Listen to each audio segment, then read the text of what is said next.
When we started preaching in Lokoja, we were using gas lamp to preach crusade.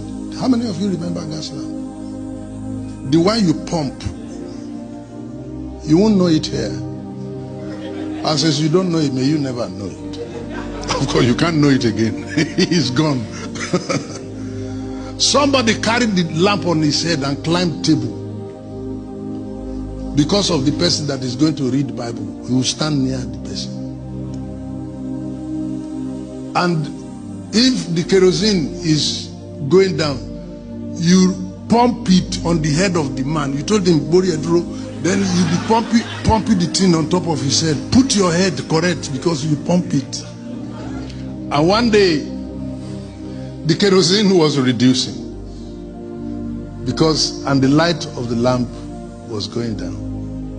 Then we sent a brother to please run to the other place where they sell kerosene and buy kerosene. He didn't come on time. He got there, they said the woman went out, but he didn't go far, so the brother stayed for the woman to arrive and bring kerosene. Meanwhile, the light was going down. And the brother just looked around in the days of Omiye and saw a bottle of water and thought it was kerosene. So he poured it, quickly cocked it and pumped it, and the light with water. Then the brother eventually returned with kerosene and went to look for where he kept his water and did not find it. The first thing he asked, who took this water from here? Then somebody said, we thought it was kerosene and we poured it. Then he started to argue. You thought it was kerosene, you can't smell. You don't know the difference between water and kerosene. What's wrong with you? That one said, don't talk to me like that. Am I your mate? Then he answered, this is how you used to do. And then he referred to another. That one said, you can't talk. As they were arguing, the light died. Are you able to get a message? As they argued, the light died. In our presence. And when they put water in it, the light was shining. I think Moses Aronsiola was in that meeting. If you see him, you can ask him. Moses Aronsiola, he used to interpret for J.K. Solomon. I worked with Obadari before he died, the last 7 years of his life. He called me one day and said, I have 27 court cases. And this morning I took my phone to look at different court cases. The number of court cases Assemblies of God has. Assemblies of God have a case up to Supreme Court where the Muslims are the one to decide who the General Superintendent of Assemblies of God in Nigeria will be. The Muslims in Supreme Court, they are the ones now to decide who the General Superintendent of Assemblies of God will be. This is not to our credit.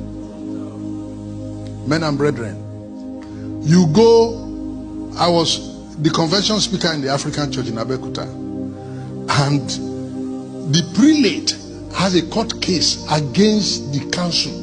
He had served his tenure and they wanted him out. He said no, that they need to adjust the constitution to enable him continue. And it became a court case. And while they are arguing and pointing fingers at themselves, the church is dying.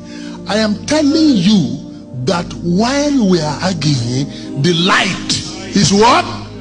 Is dying. Recently I passed through Nineveh, and you will not believe that it's the same Nineveh that everybody became a Christian, became godly and repented when Jonah came to town. Right now, right at the airport, you'll be hearing the blaring sound of people calling for Islamic prayer. You go to Nineveh today, there's no church. While we are arguing, the light went out.